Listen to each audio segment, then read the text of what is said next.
እግዚአብሔር ሲፈጥረን ስንት እግር ሰጥቶናል? አትጠራጠሩ። ስንት? ሁለት ነው አይደል? እሺ ላሙ፣ አህያው፣ ፈረሱ፣ ከርከሮ፣ በቅሎ ምናምኑ ስንት እግር አለው? ለምን ለኛ ሁለት ሰጠ? ለዚህ ነው ሥርዓተ ሰማይ ተሰራ በዲበ ምድር። የሰማይ ሥርዓት ነው ምድር ላይ የተሰራው።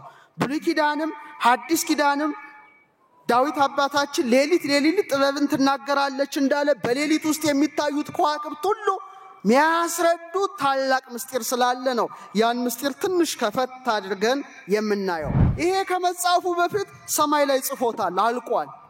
ልክ እዚህ ጋር 7 ቀዳዳዎች አሉ። ታይታችኋል? ሕፃን ጭንቅላት ላይ ስንት?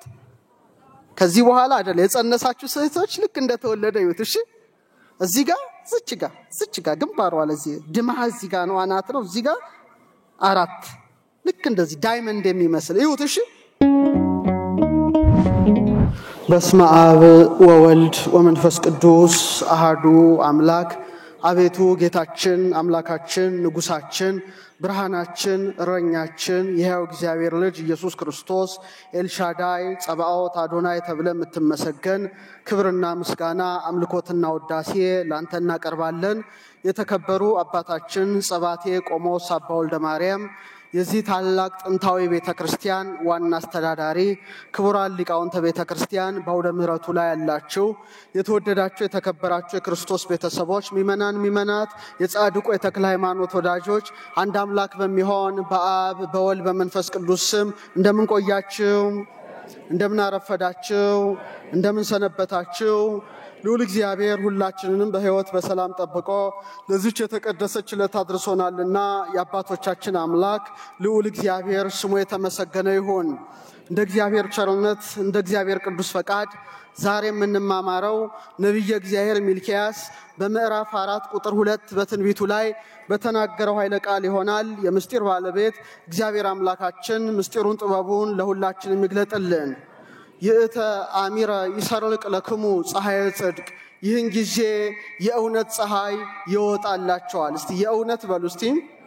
አይሰማም። ፀሐይ ይወጣላቸዋል። ይህን ትንቢት የተናገረው ሚልክያስ ነው።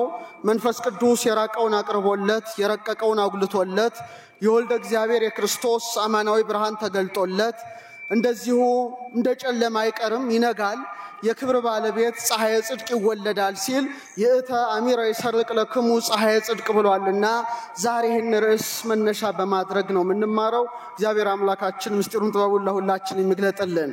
ይህን ርዕስ የመረጥኩበት ምክንያት ዛሬ በቤተ ክርስቲያናችን ስንክሳር የሚታሰብ ታላቅ ጻድቅ ታላቅ አባት ታላቅ ሰማዕት አለ። አባ ሙሴ ጸሊም ይባላል። አባ ሙሴ ጸሊም በሽፍትነት ይኖር የነበረ በውንብድና ይኖር የነበረ በጣም ጡንቻው ፈርጣማ ክቡደ መዝራይት የሆነ ብዙ ሽፍትነትን ያከናወነ ብዙ ውንብድናን የፈጸመ ሲሆን በመጨረሻ ደግሞ ልክ እንደና አብርሃም ፀሐይን አይቶ ፀሐይን ተመራምሮ እግዚአብሔርን ያወቀና መጨረሻም ለምንኩስና ሕይወት በመብቃት በሰማዕትነት ያለፈ ታላቅ አባት ሲሆን ዛሬ በግብጽ በገዳሙ ላይ ከመምህሩ ከአባ ኤስድሮስ ጋራ የከበረ አጽሙ ተቀምጧል። እኔም ግብጽ ለጉብኝት በሄድኩኝ ጊዜ ለማስተማርም በሄድኩኝ ጊዜ እዛ ቦታ ተመላልሼ የከበረ የአባ ሙሴ ጸሊም ስጋው በወርቅ መጎናጸፊያ ስለተጎናጸፈ የአባ ኤስድሮስንም የሱንም ጣቶቼ ለመዳሰስ በቅተዋልና ሁሉ ጊዜ አባ ሙሴ ጸሊምን ሳስብ እጅግ እደነቃለሁ። በተለይ ደግሞ ዛሬ በሰማዕትነት ያረፈበት ነው።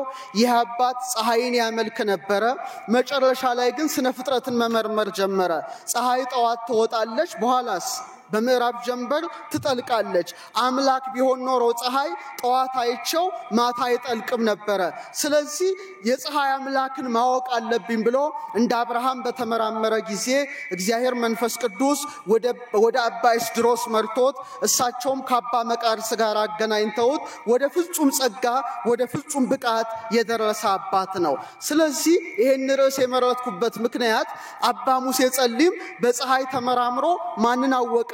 እውነተኛውን ፀሐይ እግዚአብሔርን አውቋልና ስነ ፍጥረትን መመርመር በስዋሪ ያለ የእግዚአብሔርን ምስጢር ስለሚገልጥ ይልቁኑ አባ ሙሴ ፀሐይን ተመራምሮ እውነተኛው ፀሐይ እግዚአብሔርን ካወቀ እግዚአብሔርን ከተረዳ እኔና እናንተም የረጠበውን የምታደርቅ የጨለመውን የምታስለቅቅ የተሰወረውን የምትገልጥ ፀሐይን ቀና ብለን በተመለከትን ጊዜ ምን እናስባለን? እግዚአብሔር በፀሐይ አድሮ ልክ እንደ አባ ሙሴ ጸሊም ምን ያስተምረናል የሚለውን ነው የምንማረው። እግዚአብሔር አምላካችን ምስጢሩን ጥበቡን ለሁላችን ይግለጥልን። እንግዲህ በብሉይ ኪዳንም በሐዲስ ኪዳንም መጻሕፍት ስንመለከት አባ ሙሴ ጸሊም የተማረባት ታላቁ አባታችን አብርሃም የተማረባት ፀሐይ ከ170 ጊዜ በላይ ተጠቅሳለች። ከስንት ጊዜ በላይ? እናንተ 5-10 ሊመስላችሁ ይችላል እንጂ በብሉይ ኪዳንም በሐዲስ ኪዳንም ፀሐይ ከ170 ጊዜ በላይ ተገልጻለች። እና በጣም የሚገርመው ዛሬ ዓለሙ የደረሰበት የሳይንስ ምርምር ከመድረሱ አስቀድሞ ነቢያት ግን ሐዋርያት ግን በመንፈስ ቅዱስ ገላጭነት ስለ ፀሐይ በደንብ አድርገው ከነምሳሌው አስተምረዋል። እንደውም ጥንት ከክርስቶስ ልደት በፊት የነበሩ ሰዎች ፀሐይና ጨረቃ በመጠን እኩል ይመስላቸው ነበር። እንደውም ሙሉ ጨረቃና ፀሐይ ሲተያዩ ተመሳሳይ ስለሚመስላቸው እንደውም ጨረቃ ከፀሐይ ልትበልጡሉ ትችላለች ብለው የጻፉ ያስተማሩ ነበሩ። ነገር ግን መጽሐፍ ቅዱሳችን በእውነት ምንም አይነት ስተት የሌለበት እግዚአብሔር መንፈስ ቅዱስ የቃኘው በመሆኑ የፀሐይን ታላቅነት የዓለም ጠበብቶች ሳይመሰክሩ በፊት ማን መሰከረ? የአዳም 7ኛ ትውልድ የሆነው ሄኖክ በረከቱ ይደርብን። ኡራኤል እየመረራው ፈለከ ፈለካትን አየራ አየራትን ሙጽሐ ነፋሳትን ስለመባረክ ስለነጎድጓድ ስለነፋሳት ምስጢር የተገለጠለት ነው። በዚያው አጋጣሚ በዛሬው ዕለት እንግዲህ ጸደይን አብቅተን ነገ ደግሞ ክረምትን የምንጀምርበትን በመሆኑ ይሄ ነገር ይያያዛል እና በምዕራፍ 21 ቁጥር 10 ላይ ምን አለ? መጀመሪያ ስሙ ፀሐይ የሚባል ታላቁ ብርሃን ይወጣል አለ። ምን አይነት ብርሃን? ታናሹ አላለ። ምን አይነት ብርሃን? ታላቁ ብርሃን።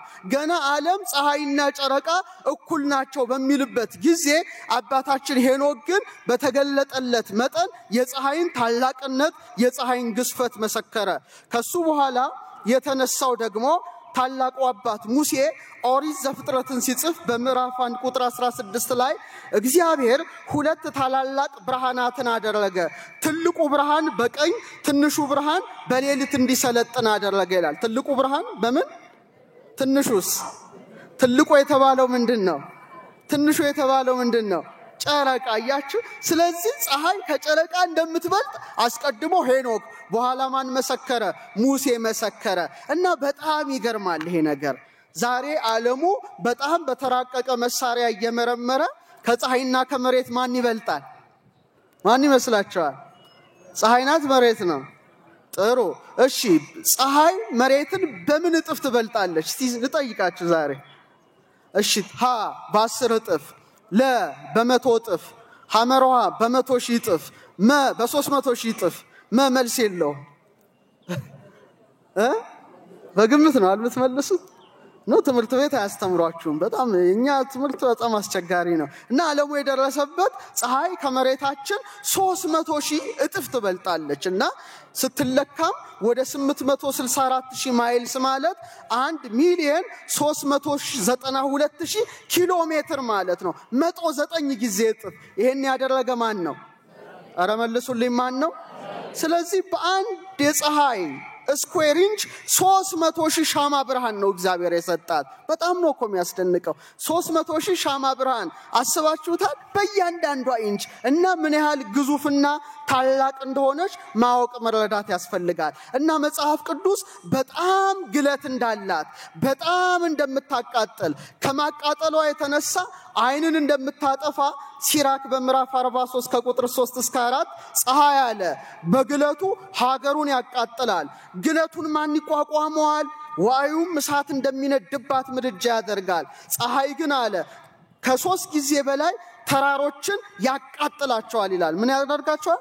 ተራራውን ማንደድ፣ ተራራውን ማቃጠል ይችላል። እና የሥነ ፍጥረት መጻሕፍት እንደሚናገሩት ፀሐይ በዚህ ደረጃ እግዚአብሔር እንዲከፈጠረው መላእክት እንኳን የመጀመሪያውን የፀሐይን ብርሃን ማየት አቅቷቸው ነበር ይላል ኤጲፋኒዮስ። መጠነ ህጠተ ስርና ይላል የስንዴ ፍንካች የምታል ቅንጣት የምታል ብርሃን እግዚአብሔር አምጥቶ ፀሐይን ቀባት። ያን ጊዜ መላእክት ያንን ባዩ ጊዜ ወስኑ ሬዮታ ይላል ብርሃኗን ማየት አልቻሉም። ከዚህ በኋላ ብርሃኗን ቀናንሶ አሁን ያለችበት ደረጃ ላይ አድርሶ ሲያሳያቸው መላእክት ሁሉ ማንና መሰገኑ? እግዚአብሔርን አመሰገኑ። ስለዚህ ነገር የጻፈልን ኢዮብ ነው።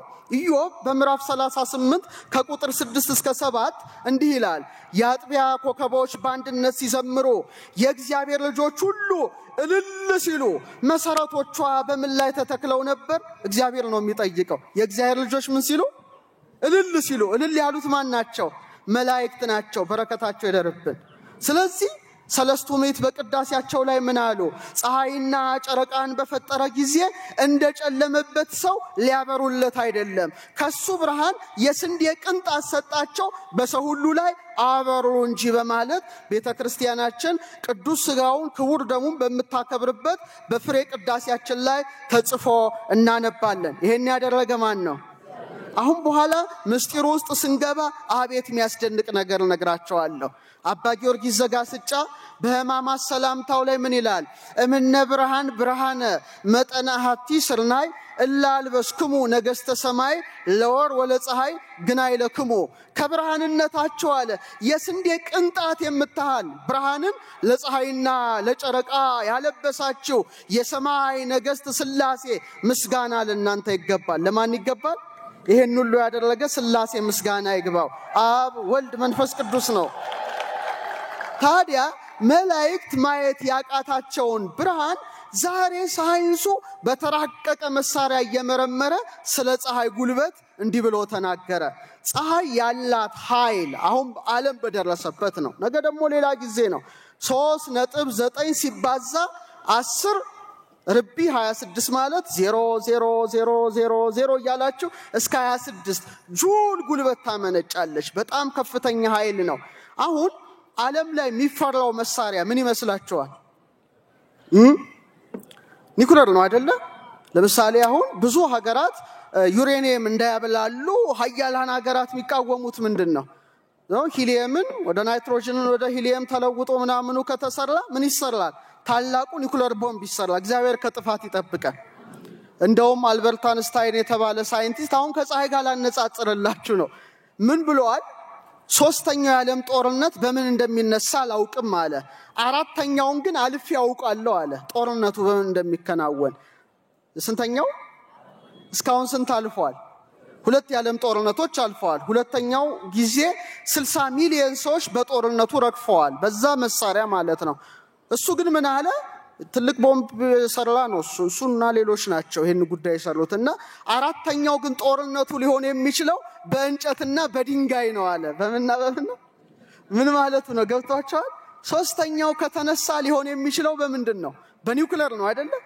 አይበለውና ኒውክሌሩ ከፈነዳ ይሄ የምታዩት ህንጻ ሁሉ አይኖርም። ዓለም ድብልቅልቋ ነው የሚወጣው እና እንደ ድሮ ሚሊዮን ሳይሆን ቢሊዮኖች ነው የሚረግፉት። እግዚአብሔር ይጠብቀን። ለዚህ ነው የሚፈራሩት እኮ ትንሽ ይታኮሱና ዝም ይላሉ። ለምንድነው? ጥፋቱ ምንድነው? የጋራ ነው። እግዚአብሔር ያሳያችሁ። ሰሜን አሜሪካ ብቻ ወደ 5500 ኒኩለሮች አሏት። ራሻ ከ7000 በላይ አላት። ሌሎችም።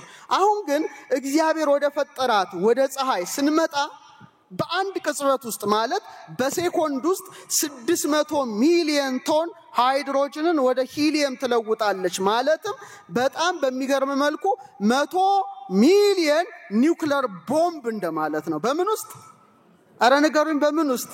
የእግዚአብሔር ስራው የሚያስደንቃችሁ እኮ ነው። እኛ አንድ ኒውክሌር ቦምብ በጣም ዓለምን ያሰጋል። ፀሐይ ግን በሴኮንድ ውስጥ ነው። ሃይድሮጅን ሂሊየም ይታወቃል ስሪቱ። አሁን በጣም ጥሩ ሆኗል ዘመኑ። 100 ሚሊዮን ኒውክሌር ቦምብ ኃይል ማለት ነው። በምን ውስጥ ማለት ነው? በሴኮንድ ውስጥ። እስቲ እግዚአብሔርን አመስግኑ፣ ስራው ያስደንቃል። ለዚህ ነው ዳዊት ከግለቱስ ማን ይሰወራል ይላል በመዝሙር 18 ላይ። ከግለቱ ማን ይሰወራል ይላል። እና በጣም የሚገርመው እግዚአብሔር ጠብቆን ነው እንጂ 6 ሴኮንድ ያህል ኃይሏን ወደ ምድር ብትለቅ ኖሮ የምድር ውቅያኖሶች ሁሉ ይተኑ ነበር። 3 ደቂቃ ኃይሏን ብትለቅ የምድር ክረስቴ ንጣፉ ተኖ ያልቅ ነበር። እግዚአብሔር ባወቀ ምንን አራቀ? ሰማይን አራቀ። በቂ ቦታ ሆና ፀሐይዋንን ሙቀቷንና ብርሃኗን ብቻ ለሰው ልጆች እንድትመግብ ያደረገ ማን ነው? እግዚአብሔር ነው። እና መጽሐፍ ቅዱስ ይሄ ሁሉ ጥበብ ያለበት ነው። እኛ መንፈሳዊ ብቻ ይመስለናል። የሥነ ፍጥረቱ ምስጢር ልክ እንደ አባ ሙሴ ጸሊም የተበራራበት ነው። ስለዚህ መጽሐፍ ቅዱስ ምን አለ? ፀሐይን አትመልከት ይላል። ፀሐይ ምን አትበል? አትመልከት። ዳዊት በመዝሙር 57 ላይ ቁጥር 8 ፀሐይን አላየኋትም ይላል። ምንን አላየኋትም? ፀሐይን አላየኋትም። እንደውም ሲራክ በምዕራፍ 43 ከቁጥር 3 እስከ 4 ከፀሐይ የሚወጣው አለ እሳታዊ ሙቀት የሚልከውን ብርሃን አይንን ያጨልማል። ምንን ያጨልማል? አይንን ያጨልማል። ለዚህ ነው ዛሬ ባካችሁ ፀሐይን አትመልከቱ ይላል ሳይንስ። አይንን ያጨልማል። ዩቪ ሬስ፣ አልትራ ቫዮሌት ሬስ አሉ በጣም ኃይለኛ ጨረሮች እና አየውካል ምን ያደርጋል? አይንን ሊያጠፋ ሊያሳውር ይችላልና መጽሐፍ ቅዱስ ተጠንቀቅ አትመልከት። ግን ምን በል? ሰሎሞን ደግሞ ፀሐይን መመልከት መልካም ነው ማለት መመርመር ማለቱ ነው። ምን ማለት ነው? መመርመር መልካም ነው፣ ማየት ግን አይንን ያጠፋል። አሁን ወደ ዋናው ትምህርታችን እንግባ። እግዚአብሔር ፀሐይን የፈጠረበት ትልቁ ምክንያት በፀሐይ ውስጥ ብዙ መንፈሳዊ ትምህርቶች እንድንማር ነው። ዛሬ ምክንያቱም ምንማማረው ቤተክርስቲያን ስለሆነ በጣም መንፈሳዊ ትርጉሙን ያጎላን ማየት መመርመር ይገባል። አሁን ፀሐይ ስንት አካል አለው? ስንት ነገሮች አሉት? በጣቴ ያመለከትኳችሁ 3። አንደኛው አካል አለው፣ ሁለተኛ ብርሃን አለው፣ ሶስተኛ ሙቀት አለው። ፀሐይ ወጣ ስትሉ ምንድነው? አካሉ ነው አይደለ? ፀሐይን ሙቅ እስካላችሁ፣ ፀሐይ ጨለመ እስካላችሁ ብርሃኑ ነው። ስለዚህ ክበቡም ብርሃኑም ሙቀቱም ስንት ፀሐይ ተብለው ይጠራሉ? አንድ ፀሐይ ተብለው ይጠራሉ እንጂ 3 ፀሐዮች አይባሉም። እግዚአብሔር ይሄንን ያደረገው ይሄን ፀሐይ አይተን እውነተኛ ፀሐይ እሱን እንድናውቅ ነው። ስለዚህ በክበቡ እግዚአብሔር አብ ይመሰላል፣ በብርሃኑ አማናዊ ብርሃን እግዚአብሔር ወልድ ይመሰላል፣ በፀሐይ ሙቀት ማን ይመሰላል? ሙቀተ ጸጋውን ለምእመናን የሚሰጥ ማን ይመሰላል? እግዚአብሔር መንፈስ ቅዱስ ይመሰላል። ስንት ፀሐይ ነው ግን የሚባለው? አንድ ፀሐይ እንጂ 3 ፀሐዮች እንደማይባል በምስጢረ ሥላሴ ትምህርትም በስም 3 በአካል 3 በግብር 3 ብንልም በእግዚአብሔርነት በአምላክነት በፈጣሪነት በመንግስት በአገዛዝ በስልጣን በብርሃን በእበይ በክብር በኃይል በክሂል ስንት አምላክ ነው? አንድ አምላክ ነው። በጣም ይገርማል። በፀሐይ ላይ ምልክቱን አኖረ ዳዊት ነው። ወስተ ፀሐይ ሲመጽላሎቶ ያንድነቱን የሶስትነቱን ጥላ ምሳሌ በምን ላይ ያስቀመጠ እግዚአብሔር? በፀሐይ ላይ አኖረ ይላል። ሌላ ነገር ከፀሐይ እናውጣ እስቲ። ክበቡ ምንን ያስገኛል? ብርሃንና ሙቀትን እስቲ በሉ። ምንን ያስገኛል? ብርሃንና ሙቀት ከምኑ ይወጣሉ? ከክበቡ ይወጣሉ፣ ከክበበ ፀሐይ። ግን ክበቡ ቀድሞ ብርሃኑ ተከትሎ ሙቀቱ ተከትሎ አይደለም። ሲወጣ ምን ጊዜ ነው? አንድ ጊዜ ነው። እንደዚሁም ሁሉ እግዚአብሔር አብ ብርሃን ወልድን ቢወልደው ብርሃን መንፈስ ቅዱስ ሙቀተ ጸጋን የሚሰጥ መንፈስ ቅዱስን ቢያሰርጸው አይቀድማቸውም። በሥላሴ ዘንድ መቅደም መቀዳደም ስለሌለ ታላቁ ሊቅ አባ ሕርያቆስ አብ ፀሐይ ነው፣ ወልድ ፀሐይ ነው፣ መንፈስ ቅዱስ ፀሐይ ነው፣ ከሁሉ በላይ የሆነ አንድ የእውነት ፀሐይ ነው። ምን አይነት ፀሐይ ነው? የምን አይነት ፀሐይ ነው? የእውነት ፀሐይ ነው። ስለዚህ ፀሐይን ስትመለከቱ ማንን ማሰብ አለባችሁ? አብን፣ ወልድን፣ መንፈስ ቅዱስን። ለዚህ ነው አባ ሙሴ ጸሊም ፀሐይን በማየቱ ማንን አወቀ? እውነተኛው ፀሐይ ሥላሴን አወቀ። ክብር ለሥላሴ ምስጋና ለሥላሴ ይሁንና ይህንን ያስተማረ ራሱ ክርስቶስ ነው። በተለይ ለቀሌምንጦስ ከርገቱ በኋላ ያስተማረው ትምህርት ምን ይላል? አቡየ ፀሐይ ወአነ ብርሃኑ ወመንፈስ ቅዱስ ወአዩ። አባቴ ፀሐይ ነው፣ እኔ ብርሃኑ ነኝ፣ መንፈስ ቅዱስ ሙቀቱ ነው ይላል። እስቲ አባቴ በሉ እስቲ። ፀሐይ ነው፣ እኔ ብርሃኑ ነኝ፣ መንፈስ ቅዱስ ሙቀቱ ነው። በጣም ይገርማል። ዛሬ በመንፈስ ቅዱስ ሙቀትነት ያልተማወቀ ሰውነት ቀዝቃዛ ሰውነት ነው። በእግዚአብሔር ወልድ ብርሃንነት ያልበራ ሰውነት ሁሉ ጊዜ ምንድነው? በጨለማ ውስጥ ነውና ሁሉ ጊዜ የክርስቶስ ብርሃን በላያችን እንዲበራ የመንፈስ ቅዱስ ጸጋው ሙቀቱ ልክ እንደ ሐዋርያት በእሳት አምሳል እንደወረደ ሁሉ ጊዜ በፍቅሩ እንዲያቀጣጥለን ቅዱስ ፈቃድ ይሁንልን። እኔ አባቴ መንፈስ ቅዱስ ፀሐይ ብርሃን ሙቀት ነን ብለው ሰለስቱ ምዕት ከቀሌምንጦስ ወስደው አስተምረዋል። አሁን እስቲ ልጠይቃችሁ፣ መቼም ሳይንስ ገብታችሁ ተምራችኋል ብዬ አስባለሁ። ምንም ትምህርቱ እኔ እንጃ ባላቀው እናንተም ያስተምራችሁ። ፀሐይ ስንት ክፍሎች አሉት በሳይንስ? አሁን በመንፈሳዊ ነገርኳችሁ። ስንት? 3። ምን ይባላሉ? ይሄ ሁሉ ወላጆች ለልጆቻችሁ እየከፈላችሁ ነው አይደለም የምታስተምሯቸው? ነው አይደለም? ነው በነፃ ነው? ወላጆች መልሱ። በነፃ ነው እየከፈላችሁ? አፈራችሁ፣ አይዟችሁ። እየከፈላችሁ ነው? በነፃ ነው የምታስተምሩት ትምህርት ቤት? እሺ። ስለዚህ ተማሪዎቻችሁን እስቲ ልጆቻችሁን እስቲ ጠይቁ። አንድ ሰው ከመለሰልኝ ጎበዝ ነው። ፀሐይ ስናያት ስንት ክፍል አላት? ምን ይባላሉ? አራሱንም አልኳችሁ እኮ ነው የሳይንስ ተማሪዎች ነው። እስቲ አንድ ተማሪ እጁን ያውጣ። ምንድነው ጉዱ? ወላጆች ክፍያ ብታቆሙ ይሻላል። እሺ። ክሮሞስፌር፣ ፎቶስፌርና ኮሮና ይባላል። እናንተ ኮሮና በሽታ አይደለም፣ ሳይንሱ ደርሶበታል። እኔ 3ቱንም ለማየት ችያለሁ። እንዴት መሰላችሁ? በጣም የሚገርመው ከላይ የሚታየው ፎቶስፌር የሚባል ብርሃን ነው። እሱ መነጽር አለ፣ የፀሐይ መነጽር። ስታጠልቁ ታዩታላችሁ። ሁለቱ በጣም ያቃጥሉ ግን ልክ ሙሉ የፀሐይ ግርዶሽ ሲሆን ላሊበላ ባለፈው ነበር አይደለ?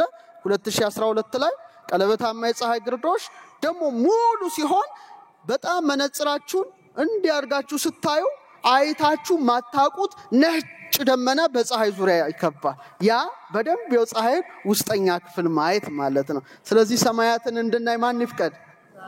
ለምንድን ነው ግን የምናየው? እግዚአብሔር ሲፈጥረን ስንት እግር ሰጥቶናል? አትጠራጠሩ። ስንት? 2 ነው አይደለ?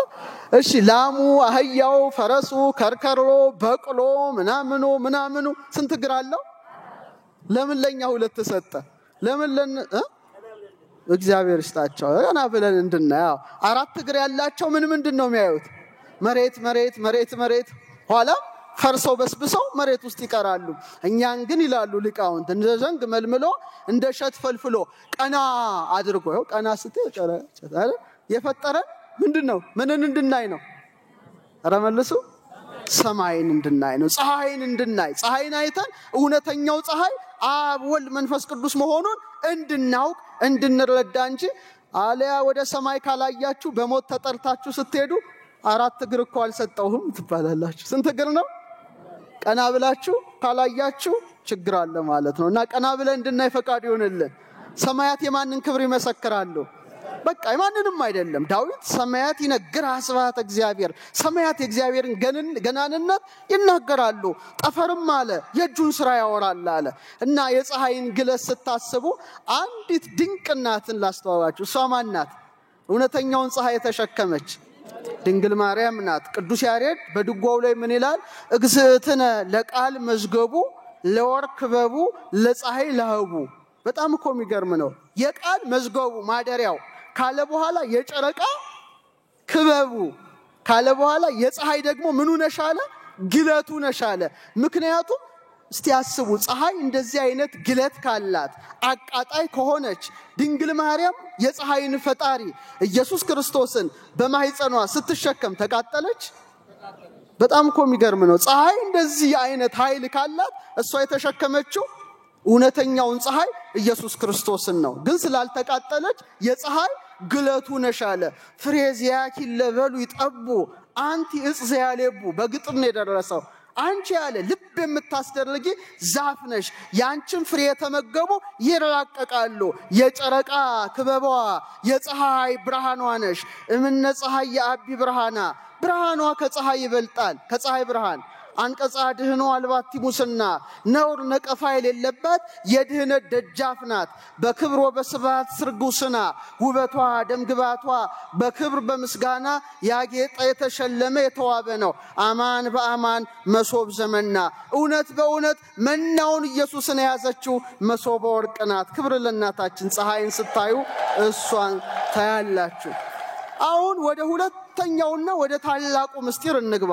ኢየሱስ ክርስቶስና በሉስቲ ፀሐይ ተመልከቱ በምስጢረ ሥላሴ ብቻ ሳይሆን በምስጢረ ሥጋዌ ይሄ ትንሽ ጠለቅ ያለ ስለሆነ በደንብ ልባችሁን እንድትሰጡኝ አደራላለሁ በሚልክያስ 4:2 ላይ ነገር ግን አለ ስሜን ለምትፈሩ ለእናንተ የእውነት ፀሐይ ይወጣላችኋል ምን አይነት ፀሐይ የእውነት ፀሐይ ይወጣላችኋል አለ እሱ ማን ነበረ እውነተኛው ፀሐይ መድኃኔ ዓለም ክርስቶስ ነበረ የክብር ባለቤት ጌታችን ተወልዶ በቤተልሔም ተወልዶ በመድር ላይ ተመላልሶ ሲያስተምር ምስጢረ መንግስቱን ታቦር ላይ ሲገልጥ ወአብርሃ ገጹ ከመፀሐይ ፊቱ እንደምን አበራ ይላል እንደ ፀሐይ አበራ ይላል በቃ ይሄ በጣም ነገር እውነተኛው ፀሐይ ማን ነው ራሱ ክርስቶስ አምላካችን ነው በዮሐንስ ራእይ ምዕራፍ 1:16 ላይ በቀኝ እጁም 7 ከዋክብት ነበሩት ከአፉም በሁለት ወገን የተሳለ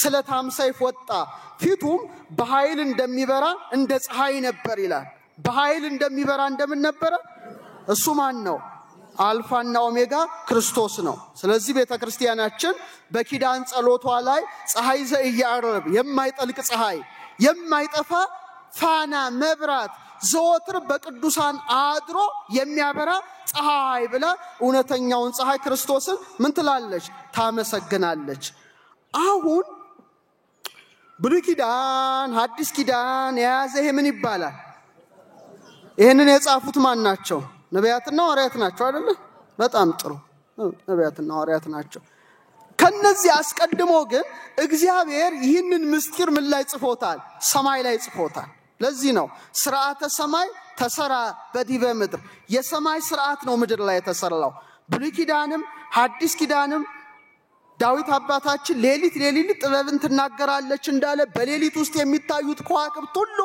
ሚያስረዱ ታላቅ ምስጢር ስላለ ነው ያን ምስጢር ትንሽ ከፈት አድርገን የምናየው አሁን ጥያቄ ልጠይቃችሁ ታላቁ ፀሐይ ጨረቃ ከዋክብት መቼ ተፈጠሩ በስንተኛው ቀን እግዚአብሔር ይስጣችሁ በአራተኛው ቀን በጣም ጥሩ በአራተኛው ቀን ለምን በአምስተኛው ቀን ፀሐይን አላመጣም ለምን በአንደኛው ቀን ፀሐይን አላመጣም ለምን በሁለተኛው ቀን አላመጣም እግዚአብሔር በስንተኛው ቀን ፈጠረ ፀሐይ የበረደውን የሚያሞቅ የጨለመውን የሚያስለቅቅ የተሰወረውን የሚገልጠውን ፀሐይ ልክ በአራተኛው ቀን ከአራተኛው ኬክሮስ አመጣው ከወደ ምስራቅ በስንተኛው ድገሙት በአራተኛው ይሄ ለጊዜው የተደረገ ነው ፍጻሜው ግን ፀሐይ ሆኖ የሚገለጸው ማን ነበረ ይሄው እግዚአብሔር ልጅ እውነተኛው ብርሃን አምላካችን ንጉሳችን ኢየሱስ ክርስቶስ ነበረ ፀሐይ በአራተኛው ዕለት ከወደ ምስራቅ እንደመጣ በለተረቡ በተመሳሳይ መልኩ እውነተኛው ፀሐይ በስንተኛው ክፍለ ዘመን ተወለደ በአራተኛው እስቲ በሉ ዘመነ አበው መጣ እስከነ ያዕቆብ ያለው ዘመነ መሳፍንት መጣ የነ ሙሴ ዘመን ዘመነ ካህናት መጣ ዘመነ ነገስት መጣ ይቅርታ የነ ዳዊት ዘመን ቀጥሎ የነ ዘሩባቤል ዘመነ ካህናት ተተካ ጌታችን የተወለደው በዘመነ አበው አይደለም በዘመነ መሳፍንት አይደለም በዘመነ ነገስት አይደለም ልክ በአራተኛው ከአማናዊት ምስራቅ ከድንግል ማርያም እውነተኛው ፀሐይ ተወለደ ክብር ምስጋና ለስሙ ይሁንና አዎ ይብቻ አይደለም 12 የእስራኤል ነገዶች አሉ ጌታ የተወለደው ለይቶ ከአራተኛው ነበር የመጀመሪያው የያዕቆብ ልጅ ማን ይባላል ሮቤል ይባላል ሁለተኛው ማን ይባላል ስምዖን ይባላል ሶስተኛው ማን ይባላል ሌዊ ይባላል አራተኛው ይሁዳ ይባላል ማን ይባላል ስለዚህ የይሁዳ አንበሳ እውነተኛው ፀሐይ ከማን ነገድ ተወለደ ከነገደ ይሁዳ ከተገኘች ከአማናዊት ምስራቅ ከቅድስት ድንግል ማርያም ምን ሆነ ተወለደ ይሄ በጣም ይገርማል ስለዚህ አስቀድሞ በአራተኛው ዕለት ፀሐይን በመፍጠር ከያዕቆብ አራተኛው ትውልድ ከአራተኛው ነገድ እንደሚወለድ አስቀድሞ ምልክቱን በምን ላይ አስቀመጠ በፀሐይ ላይ አስቀመጠ ለዚህ ነው ሊቁ አባ ጊዮርጊስ ዘጋስጫ ድንግል ማርያምን ባመሰገነበት ያርጋኖን ምስጋናው ኦ ሰማይ ዳግሚት ዘወለደቶ ለፀሐይ ጽድቅ ዘውእቱ ብርሃነ ቅዱሳን ዘሰደዶ ለጽልመት ጨለማን ያሳደደው የቅዱሳን ብርሃን የሚሆነው እውነተኛውን ፀሐይ የወለደችው ሁለተኛይቱ ሰማይ ይላታል ስንተኛይቱ ሰማይ በጣም ይገርማል እኮ ፀሐይ በአራተኛው ዕለት እንደመጣ አራተኛው ያዕቆብ ትውልድ ወይም ነገድ ከነገ ይሁዳ ከተገኘች ከድንግል ማርያም አምላካችን ተወለደ። ልክ ፀሐይ ፀሐይ ተፈጥራ በስንተኛው ዕለት?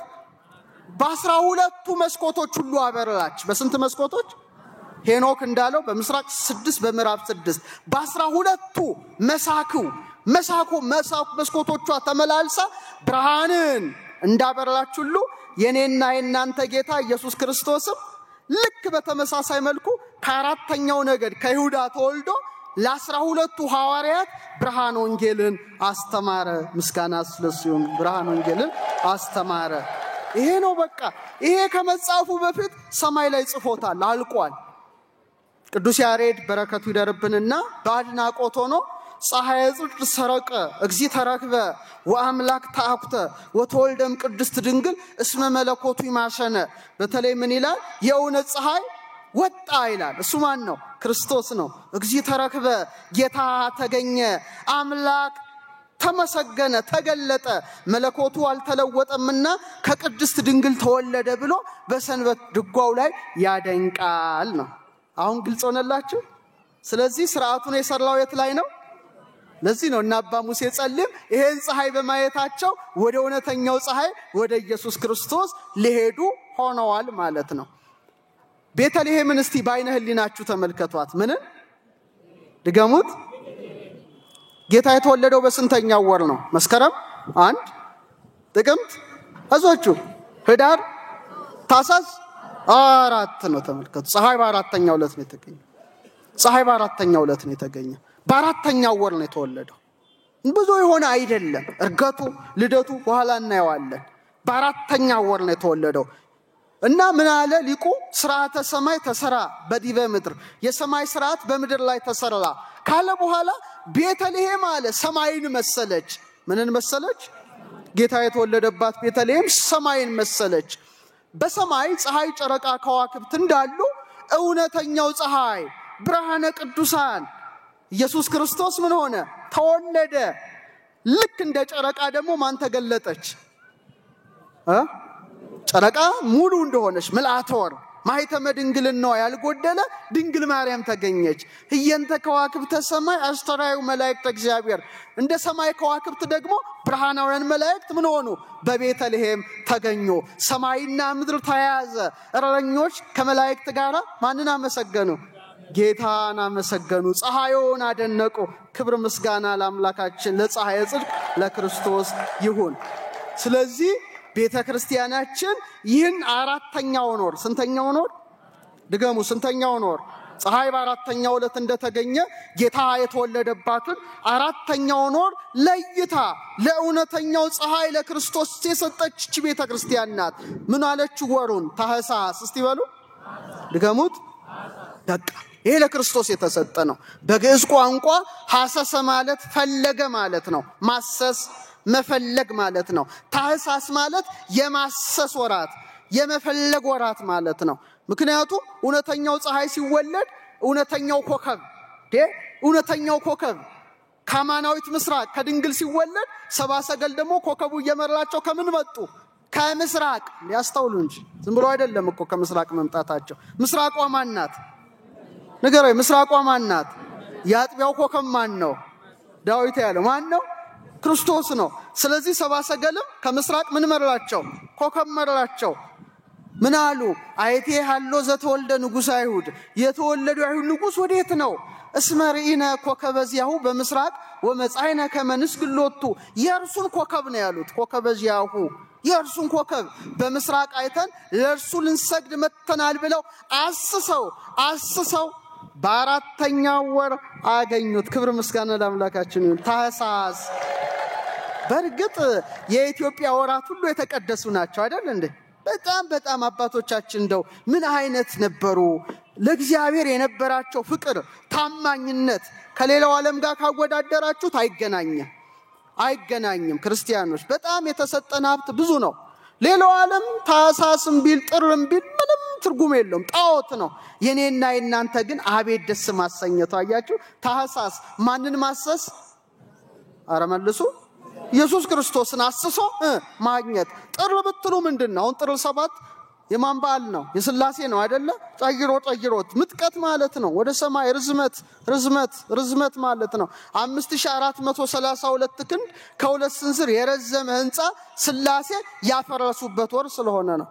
መጋቢት ብትሉ የሚመጋገብ ቀኑ ሌሊቱ እኩል የሚሆንበት፣ ሚያዝያ ብትሉ የሚዛዝት ወራት፣ ግንቦት ብትሉ የግንባታ ወራት የኢየሩሳሌም ግንብ የተገነባበት ነው። አሁንስ ምንድን ላይ ነን? ምን ወር ላይ ናችሁ?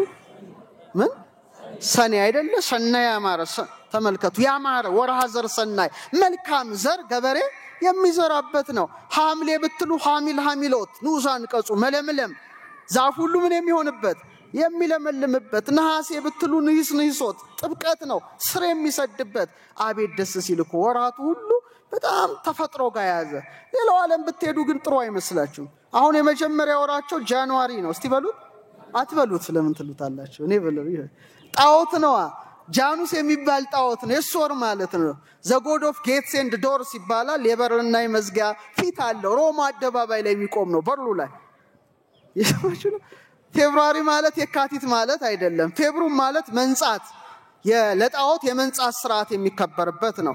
መጋቢት ማለት ማርች ማለት ነው። መጋቢት ማለት ግን አይደለም። መጋቢት መመጋገብ ነው፣ ሳይንስ ነው። ቀኑ 12 ሌሊቱ 12 ነው። ኢኩኖክስ የሚባል ሳይንስ ነው። ሌላው ግን ማርች ማለት ማርስ የሚባል ዘጎዶፎር ይባላል። የጦር አምላክ። የምን አምላክ? ጦርም አምላክ ነበረው ማለት ነው። ሚያዝያ ኤፕሪል ማለት አፍሮዳይት የምትባል እቺ ደግሞ ጎደስ ናት። ጎደስ ማለት እንስት ጣዖት ናት ማለት ነው።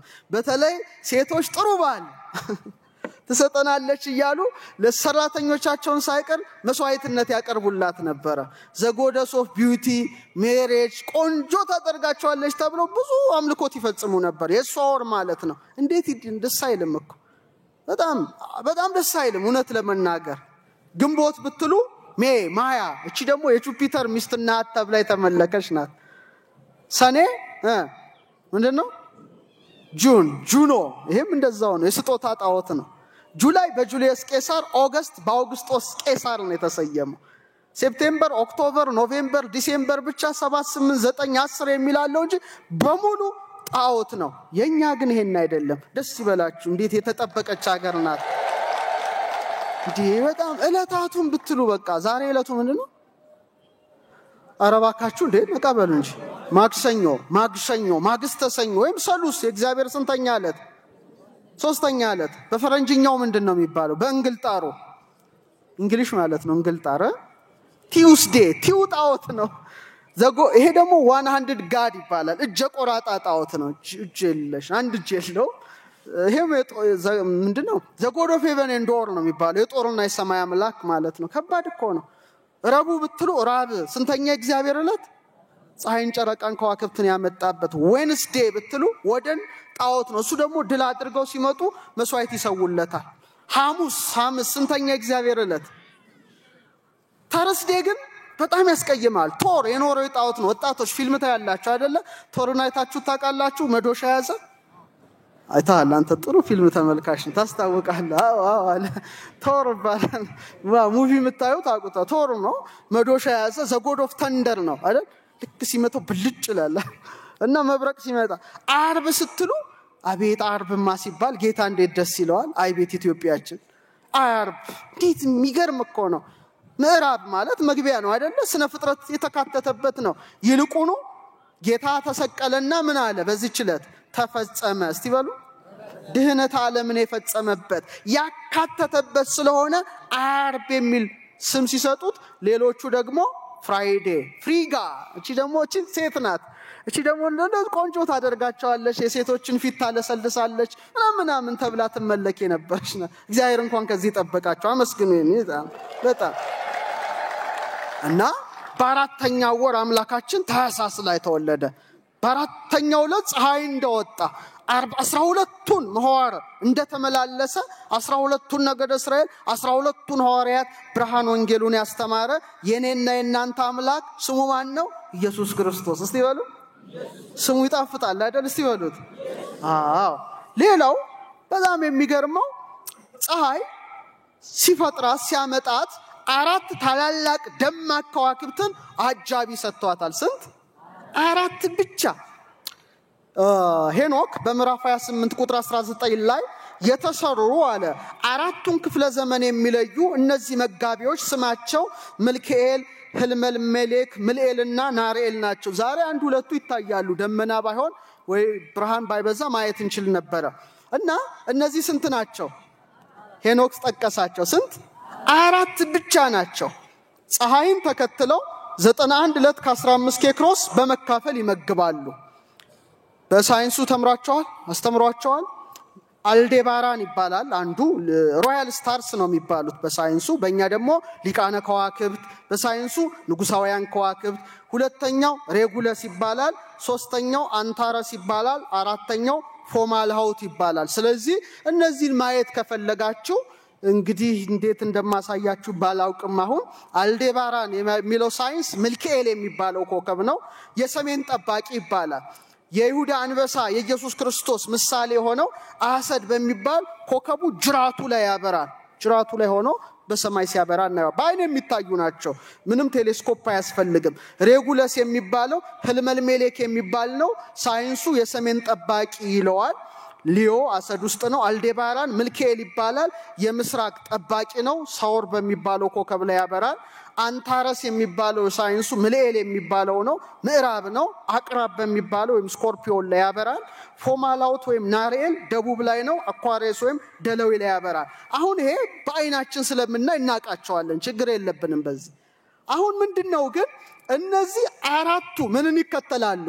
ፀሐይን እስቲ በሉ ድገሙት። ፀሐይን ተከትለው ወቅትን። ስንት ወቅቶች አሉ? 3 4 5 6 ስንት ብቻ ወቅቶች አሉ? ስንት ወራቶች አሉ? እንዳትሳሳቱ። ስንት ወራቶች አሉ? 12 ስንት ወቅቶች አሉ? ስንት ታላላቅ ከዋክብት አሉ? 4 በብሉይ ኪዳን ፀሐይ ሆኖ የተገለጠ እግዚአብሔር አብ ነው። ማን ነው? ድገሙት እስቲ። እንደ 4ቱ ታላላቅ ከዋክብት ሊቃነ ከዋክብት 4 አበይት ነቢያት ተመረጡ። ኢሳይያስ፣ ኤርምያስ፣ ሕዝቅኤል፣ ዳንኤል። እንደ 12ቱ ደግሞ 12 ደቂቅ ነቢያት ተመረጡ። ወደ ሐዲስ ኪዳን ስትመጡ ግን ስንት ከዋክብት አሉ አልኳችሁ? 4 ከዋክብት እንዳሉ ፀሐይን እንደሚከተሉ ስለ እውነተኛው ፀሐይ ስለ እውነተኛው ብርሃን የሚመሰክሩ 4 ሰዎች ተነሱ። ማን ነው ስማቸው? ጎበዞች እስቲ ድገሙት። ማቴዎስ፣ ማርቆስ፣ ሉቃስ። ደስ ይበላቸው። 4 ብርሃን ከዋክብት መጡ። መረለጠ ማለት ነው። በቃ ሰማይ ላይ ጨርሶታል እኮ። በቃ ሰማይ ላይ ጨርሶታል ባለቤቱ። ልክ እንደ 4ቱ ሊቃነ ከዋክብት አድርጎ 4 ወንጌላውያን ስለ ፀሐይነቱ ስለ ብርሃንነቱ እንዲመሰክሩ አደረገ። በስንት ወቅቶች? የመጀመሪያው ወቅት እንግዲህ ከመጀመሪያው እንነሳ። በኢትዮጵያ መጸው እስቲ በሉ። መጸው እንግዲህ መጸው ነው። አሁን ዛሬ ጸደይና በቃን። ደግሞ የሚገርመው ዛሬም የወቅቶች ማብቂያ ነው። ከመስከረም 26 እስከ ታህሳስ 25 ያለው ነውና ምን ይበዛል? ከ4ቱ ባህሪያት ከእሳት፣ ከውሃ፣ ከነፋስ፣ ከመሬት መስከረም ላይ ምን ይበዛል? ጥቅምት ላይ አንድ ጎበዝ ሴት አለች እዚህ አካባቢ። ነፋስ እስቲ በሉ። ነፋስ መጸው ማለት ራሱ ምንድነው? የአበባ ወቅት ማለት ነው። አበቦች የሚያብቡበት ወቅት ነውና የነፋስ ወቅት ነው። ለምንድን ነው ይሄን ያደረገው? ልክ እንደ ነፋስ ወቅት ሆኖ ማን ተነሳ? ቅዱስ ሉቃስ እስቲ በሉ። በቃ ሉቃስ ተነሳ። ሉቃስ እንደ ነፋስ ነው። ለምን? መጀመሪያ ሉቃስ 1 ላይ ስታነቡ ቁጥር 35 ላይ በአምሳለ ነፋስ የሚሰጥ ስለ መንፈስ ቅዱስ ብስራቱን ጻፈ። አልጻፈም? መንፈስ ቅዱስ ይመጽእ ላዕሌኪ፣ መንፈስ ቅዱስ ባንቺ ላይ ይመጣል ብሎ ገብርኤል የተናገረውን የጻፈው ማቴዎስ ነው? ማርቆስ ነው? ዮሐንስ ነው? ሉቃስ ነው? እግዚአብሔር ይስጣችሁ። የሐዋርያት ሥራንም ሲጽፍ ደግሞ መንፈስ ቅዱስ በአምሳለ ነፋስ እንደወረደ በብቸኝነት የጻፈው ማን ነው? ሉቃስ ነው። ስለዚህ መጸው ወቅትን ለማተሰጠ ማለት ነው? ሉቃስ ተሰጠ ማለት ነው። ቀጥሎ ሐጋይ መጣ፣ ሙቀት መጣ። ወቅቱ እንግዲህ በኢትዮጵያ ከታህሳስ 26 ከመጋቢት 25 ነው። የእሳት ወቅት ነው። ሐጋይ ማለት ማጋየት፣ የሚያቃጥል ደረቅ ወር ነው። ታውቃላችሁ አይደል? እሳት ነው። ማን ይመስላችኋል? አሁን ሉቃስን ጨርሳችኋል። ማቴዎስ ነው? ማርቆስ ነው ወይስ ዮሐንስ? ዮሐንስ እስቲ በሉ። እሱም ደረቅ ቃል ነው የጻፈው። በመጀመሪያ ቃል ነበረ፣ ቃልም በእግዚአብሔር ዘንድ ነበረ፣ ቃልም እግዚአብሔር ነበረ ይህም በመጀመሪያ በእግዚአብሔር ዘንድ ነበር ብሎ ጠንካራ ድርቅ ያለ ማይመረመር ማይፈረከስ ታላቅ ምስጢርን ማን ጻፈ? ዮሐንስ ጻፈ። ስለዚህ የበጋ ወቅት በማን ተመሰለ? በዮሐንስ። አሁን ያለንበት ዛሬ የምናጠቃልለው ደግሞ ጸደይ ነው። ከመስጋቢት 26 እስከ ሰኔ 25። ዛሬ ስንት ነው? ሰኔ 24። ነገ ክረምት ገባ ማለት ነው። ተመልከቱ። ጸደይ የምን ወቅት ነው? የመሬት ወቅት ነው። ታውቃላችሁ፣ ስትቆፍሩ የሆነ ቡቃያ ምናምን ታገኛላችሁ። የመሬት ወቅት ነው፣ ምናቀው ነው። ማን ተመሰለ? በዚህ ውስጥ ማቴዎስን አስገባው። ምንን አስገባው? ማቴዎስን የዳዊት ልጅ የአብርሃም ልጅ ብሎ ወንጌሉን ጀመረ። ምድራዊ ልደቱን ጻፈ። ጌታችን ስለ ዘሪው ምሳሌ ያስተማረውን አብዝቶ የመሰከረ የጻፈ ማን ነበረ? ማቴዎስ። እስቲ በሉ ከነገ ጀምሮ በቃ ክረምት ገባ እስከ መስከረም 25 ማለት ነው። ማን መጣ? ማርቆስ መጣ። ክረምት ምንድነው? የምን ወቅት ነው? የውሃ ወቅት ነው አይደል? የዝናብ ወቅት ነው። ልክ በተመሳሳይ መልኩ ወንጌላዊ ማርቆስም ወንጌሉን የጀመረው በጌታችን ጥምቀት ነው። አያችሁ፣ በዮርዳኖስ ውሃ በዮሐንስ እጅ ተጠመቀ ብሎ ወንጌሉን ጀምሯል። ምስጋና ለአምላካችን ይሁን። ሰማይ ላይ አስተምሮናል። አሁን ከፍ ወዳለ ደረጃ ደግሞ ትንሽ እንሻገር። አሁን ስንት ከዋክብት አየን? ምንን የሚከተሉ? ከዛ በኋላ ደግሞ ፀሐይ እነዚህን አራቱን አበይት ከዋክብት ተከትለው የሚሄዱ 12 ከዋክብትን እግዚአብሔር ፈጥሯል። ስንት ከዋክብትን? በመጽሐፍ ቅዱስ እነዚህ ከዋክብት ማዛሮት ይባላሉ። እስቲ በሏቸው። በመጽሐፈ ኢዮብ ምዕራፍ 38 ቁጥር 32 ላይ ማዛሮት የሚባሉትን ከዋክብት በጊዜያቸው ታወጣ ዘንድ ትችላለህን ይላቸው። መናዝል ይባላሉ። አሁን እስቲ በቀላሉ ለማስረዳት ልሞክር። ስንት ወራቶች አሉ? ስንት ወቅቶች አሉ? ጌታችን ስንት ወንጌላውያንን መረጠ? ስንት ሐዋርያትን መረጠ? 12። በቃ ሰማይ ላይ አልቋል ማለት። ከዚህ ውጪ ህግ ነው፣ ማለፍ አይችልም። 13 አይሆንም ወይ 11 አይሆንም። እና ለምሳሌ ፀሐይ የምትጓዝበት የፀሐይ ጎዳና አለ። አሁን ደግሞ ወደ አስትሮኖሚው ልምጣ፣ እንደዛ ውስጥ እንዳለ ሰው ማለት ነው። ኤክሊፕቲክ ይባላል። 8.9 ዲግሪ ያለ ወደ ሰሜንና ደቡብ አቅጣጫ ስፋት ያለው ነው። በውስጡ 12 መናዝልን ህብራተ ከዋክብት ወይም ኮንስታሌሽኖችን ይዟል። ስለዚህ አንድ አመት የምንለው አንዱ አቆጣጠር ፀሐይ እነዚህን 12ቱን መናዝል ወይም ዞዲያክ የምትዞርበት ብላችሁ መተርጎም ትችላላችሁ። የሚገርማችሁ እያንዳንዱ በየ30 ዲግሪ ርቀት ላይ ነው ያሉት። በምን ርቀት ላይ ነው? ሌሎቹ ይሄዳሉ። እነዚህ ግን የፀሐይን መስመር ብቻ ነው ተከትለው የሚሄዱት። ለምሳሌ አሁን ሰማይን እንደው ጥርት ቢል ማሳየት ይቻላል። ልክ የፀሐይን መስመር ፍኖተ ፀሐይ አላት ራሷ። በቃ ያችን ብቻ ነው የሚከተሉት እንጂ ዝንፍ አይሉ። ስንቶቹ? ድገሙ። ስንቶቹ? 12ቶቹ ማለት ነው። እና በየ30 ዲግሪ ውስጥ አሉ። የክብር ባለቤት ፀሐይ 12ቱ ከዋክብት ተከትለዋት እንደሚሄዱ እውነተኛውን ፀሐይ ኢየሱስ ክርስቶስን የተከተሉ ስለ ብርሃንነቱ ጽንፍ እስከ ጽንፍ ዞረው ያስተማሩ ስንት መንፈሳውያን ከዋክብት ተነሱ? 12 መንፈሳውያን ከዋክብት ሐዋርያት መጡ። ክብር አባቶቻችን ለሐዋርያት ለከዋክብቱ። ድሮ ጥንት ጊዜ እንደዛሬው ሳይሆን ቅዳሴ ራሱ ሲቀደስ በገዳም በተለይ ልኡካኑ በሁለት መልኩ 5 በኋላ ነው የመጣው። ጥንት ወይ 7 ሆነው ይገባሉ ወይ 12 ሆነው ይገባሉ። ስንት ሆነው? 7 ወይም 12። ይሄ የቤተክርስቲያን ሥርዓት ቤተክርስቲያን ላይ ያለ ነው። 7 ወይም 12። ለምንድን ነው? 12ቱ በ12ቱ ከዋክብት አምሳል ነው። እነዚህ ስጋዊ ነው፣ እነዚህስ መንፈሳዊ ናቸው። እነዚህ 12ቱ ልኡካን ልክ እንደ ከዋክብት ነው። ለምን መሰላችሁ? የቤተ ክርስቲያን ፀሐይ ማን ነው? አረ መልስ ፈልጋለሁ አዛች ኢየሱስ ክርስቶስ ነው አይደለ? ካህናት ደግሞ እንደ ጨረቃ ናቸው። ጨረቃ የፀሐይን ብርሃን እንደምትቀበል ሁሉ ከእውነተኛው ፀሐይ ከክርስቶስ ምንን አግኝተዋል? ክህነትን አግኝተዋል። በቃ አለቀ። ሊቀ ካህናቱ ማን ነው? እሱ ነው። እነሱ ጨረቃ ናቸው። ብርሃኑ የራሳቸው አይደለም። ብርሃኑ ከማን ነው? ይፍቱኝ አባቴ ሲል ማን ይፍታ? አለቀ። ብርሃኑ እሱ ነው። ልክ እንደ 12ቱ ከዋክብት ደግሞ 12 ልኡካን ነበሩ ማለት ነው። 5 እንጀራ 2 ዓሣ በርክቶ ስንት ቅርጫት ነው የተነሳው? በቃ ይሄ ማለት ነው 12 ቅርጫት። ይሄ ማለት መንፈሳዊ ምስጢር ነው፣ በረከት ነው፣ በሐዲስ ኪዳን የተሰጠ ጸጋ ነው፣ የተትረፈረፈ በረከት ነው ለኔና ለናንተ። ስለዚህ 7 ሆነው ሲገቡ በሰባቱ ከዋክብት አምሳል በምን አምሳል? ሰባቱ ምንድናቸው? ፀሐይና ጨረቃ አራዞቹ ስንት? 2 አይደል? ሌሎቹ 5ቱ ፕላኔቶች በአይን የሚታዩት ማለት ነው። ቀና ስትሉት አላችሁ። ምን አዲስ ተአምር አይደለም።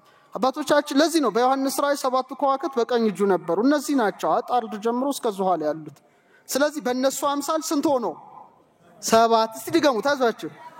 እንደው 7 ሰማይ ውስጥ ሳትሄዱ ስንት አይኖች አሏችሁ? እሺ ቀላል ጥያቄ። ስንት ጆሮ አሏችሁ? ስንት አፍንጫ ቀዳዳ አላችሁ? ስንት አፍ አላችሁ? ስለዚህ ኮዳችሁ ከላይ ስንት ነው እንዴ? አዛችሁ እንጂ አትፍሩ። ስንት ነው? 7 ናችሁ። ሰው ራሱ ስንት ነው? እሳት፣ ውሃ፣ ነፋስ፣ መሬት፣ ልብ፣ ቃል፣ እስትንፋስ ስንት ነው?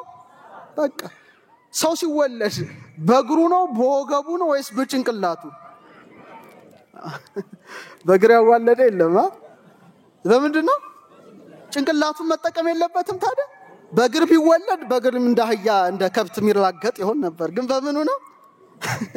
በጭንቅላቱ ነው። ልክ ምድርን ሲቀላቀል እግዚአብሔር የሚሰጠውን እናቶች እስቲ ለእናንተ ልንገራችሁ፣ እንደው ትምህርት ይሆናችሁ ወደፊት በደንብ እንድታውቁ ነው የምፈልገው።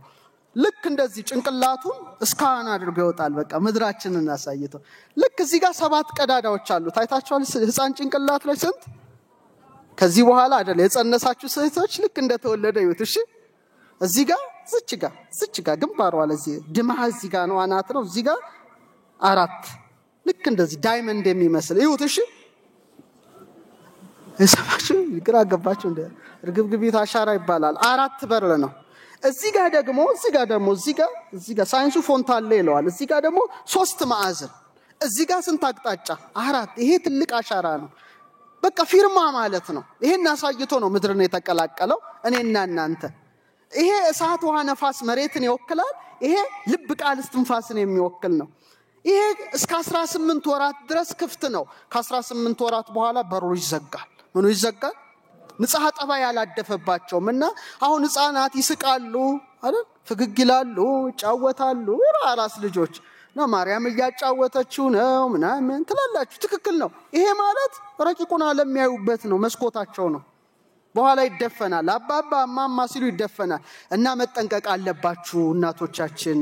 በተለይ የወለደች ሴት ሞባይል ባትጠቀም ይመከራል። ቅራላችሁ በጣም አደገኛ ነው። እንዳይመስላችሁ። ይሄ ኤሌክትሮማግኔቲክ ጨረር ቀጥታ ነው ህፃን ውስጥ የሚገባው እና እስከ ካንሰር ሊጋለጥ ይችላል። ካንሰር ሊይዘው ይችላል። አንጎሉ ዘገምተኛ ሊሆን ይችላል። ይሄ በር ነው። በንጽህና መጠበቅ አለበት።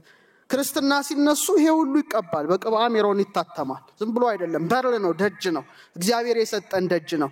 ግን ስንት ነው አልኳችሁ? 7። እስቲ በሉ 7። ለዚህ 7 ሆኖ ይቀድሳሉ ሲባል ይሄንን እንድታውቁ ማለት ነው።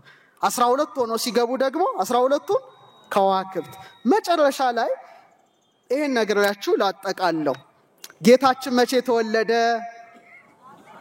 መቼ አረገ? ይሄ እኮ ያንዳንዱ ክርስቲያን ማወቅ ያለበት ቀን ነው። ወሩ ምንድነው?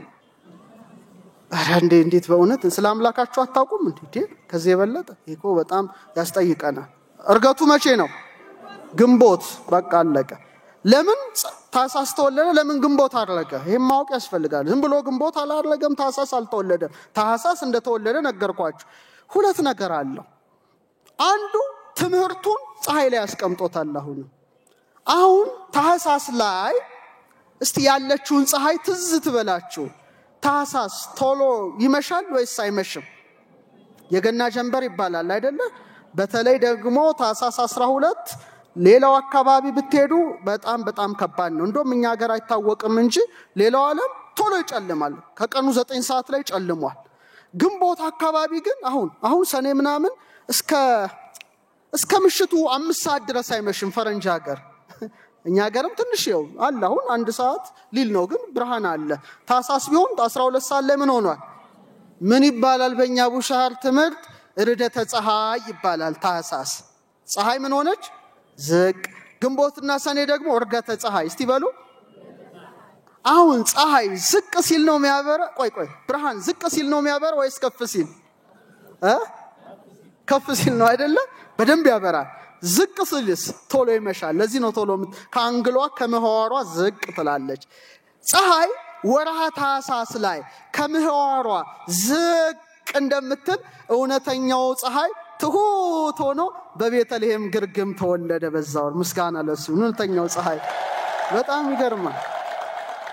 በጣም ይገርማል ፀሐይ ቶሎ ትጠልቃለች ከመህዋሯ ዝቅ ትላለች እጽዋት ሁሉ በእስራኤል ብትሄዱ ቅጠላቸው ረግፎ ፍሬ የለሽ ናቸው በዛው ዛፍ ሁሉ ፍሬ አልባ ይሆናል ጨለማ ይሰለጥናል ስለዚህ ኃጢያት ሁሉ ምን ነበረ በመድር ላይ ሰልጥኖ ሰዎች ሁሉ ጨለማ ውስጥ ነበሩ በአዳምና በሔዋን ኃጢያት ምክንያት እንደ ቅጠል ረግፎ ስለነበሩ ቅጠሉ ይረግፋል ታኅሳስ የተወለደበት ወር ፀሐይ ዝቅ እንደምትል እውነተኛው ፀሐይ ኢየሱስ ክርስቶስ በቤተልሔም ተወለደ ደግሞ የሚገርመው ግንቦት ላይስ ፀሐይ ሰኔ ላይስ ፀሐይ ከፍ ብላ ወደ ላይ እንደምትወጣ የኔና የናንተ ጌታ ሞትን ድል አድርጎ ተነስቶ በ40ኛው ቀን እየተመሰገነ አረገ ነው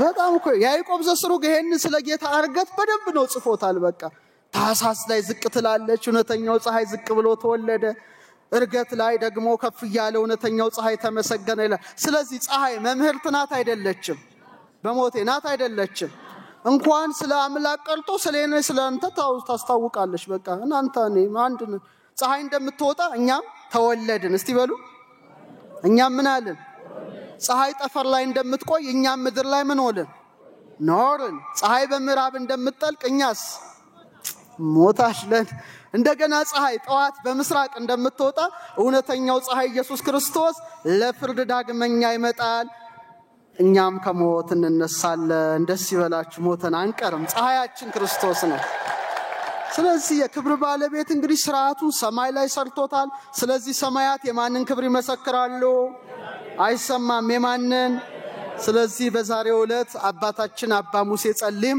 ሰማይን መርምሮ አይቶ ወደ እውነተኛው ፀሐይ ወደ እግዚአብሔር መጥቶ በሰማይትነት ስላረፈ ረድኤቱ በረከቱ ይደርብን አብ ወልድ መንፈስ ቅዱስ በፀሐይነታቸው እኛን ያድምቁን እውነተኛው ፀሐይ ኢየሱስ ክርስቶስ ብርሃነ ረድኤቱ ከሁላችን ጋር ይሁን ያስተማረን የመከረን የሰራዊት አምላክ ልዑል እግዚአብሔር ክብር ምስጋና አምልኮት ውዳሴ ለስሙ ይገባል ወስብሐት ለእግዚአብሔር